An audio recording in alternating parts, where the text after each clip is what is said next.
À la base, ils avaient annoncé donc 1,4% de croissance française pour cette année.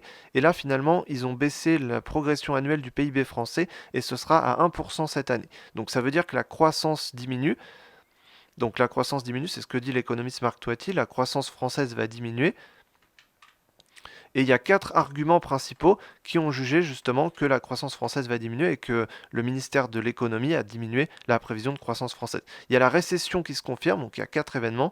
La récession qui se confirme, les indicateurs avancés montrent que cette dernière va souffrir d'au moins jusqu'à l'été prochain, donc ça va continuer jusqu'à l'été prochain la récession. Après avoir augmenté de 7,1% à 7,5% sur l'année 2023, le taux de chômage va donc s'aggraver. Donc ils ne pouvaient pas garder un objectif aussi élevé que 1,4% puisque le taux de chômage va augmenter de toute façon. Et donc la précarité aussi. En deux, c'est le pays de l'Union européenne en particulier ne supporte plus que la France adopte un comportement inverse à ce qui est demandé par l'Union européenne.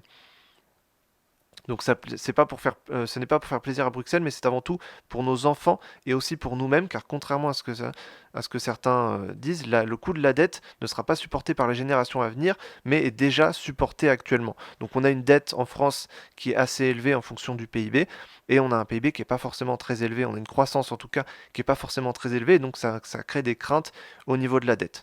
Ensuite, les taux d'intérêt ont fortement augmenté depuis 3 ans et restent très élevés, ce qui alourdit le coût de la dette puisque l'État est très endetté. Donc quand les taux sont élevés, la dette française donc, est beaucoup plus lourde à supporter et beaucoup plus difficile à rembourser. Donc forcément, quand les taux sont élevés, ça crée ça. Quand les taux sont plus bas, ça stimule l'économie et ça permet à l'État de se financer à moindre coût. Et donc les dettes sont beaucoup plus faciles à rembourser quand les taux d'intérêt sont bas. En tout cas, les taux d'intérêt ne font que monter actuellement. Donc ça rend la dette assez compliqué à rembourser au niveau de l'État. On voit un graphique ici la charge de la dette. On voit qu'ici, jusque 2026-2027, on a une charge de la dette qui va lourdement augmenter. Donc ça, c'est assez intéressant, il faudra faire attention et ça va se surveiller, surtout si on surveille l'économie. On surveille l'économie parce qu'on trade avec les indices économiques, hein. On trade avec le CAC 40, le S&P 500, donc on surveille un petit peu l'économie.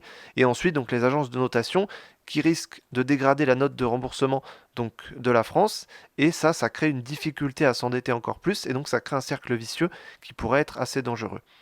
Donc les taux de la dette publique se tendront, notamment ce qui cassera encore davantage l'activité économique et accroîtra le chômage. Les déficits de la dette tournent dans un cercle pernicieux particulièrement dangereux. Cette dernière plongera alors dans une grave crise politique, voire existentielle, au moins économique en tout cas, si jamais, les agences de notation diminuent la note de la France. Ce qui a déjà été le cas il y a quelques années, il me semble, et si jamais c'est le cas à nouveau, ça pourrait engendrer le fait que la France aurait plus de mal à se financer, donc ça créera un cercle vicieux puisqu'il y aura moins d'économies, moins d'activité économique, donc plus de chômage, donc plus de déficit, donc plus de dettes, etc. Et donc ça crée un cercle vicieux comme ça qui peut être assez dangereux.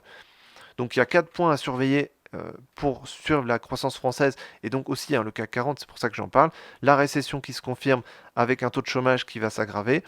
Ici, les politiques françaises qui ne sont pas forcément dans la demande de ce que demande l'Union européenne. Ensuite, les taux d'intérêt qui vont augmenter et donc qui augmentent la lourdeur de la dette française.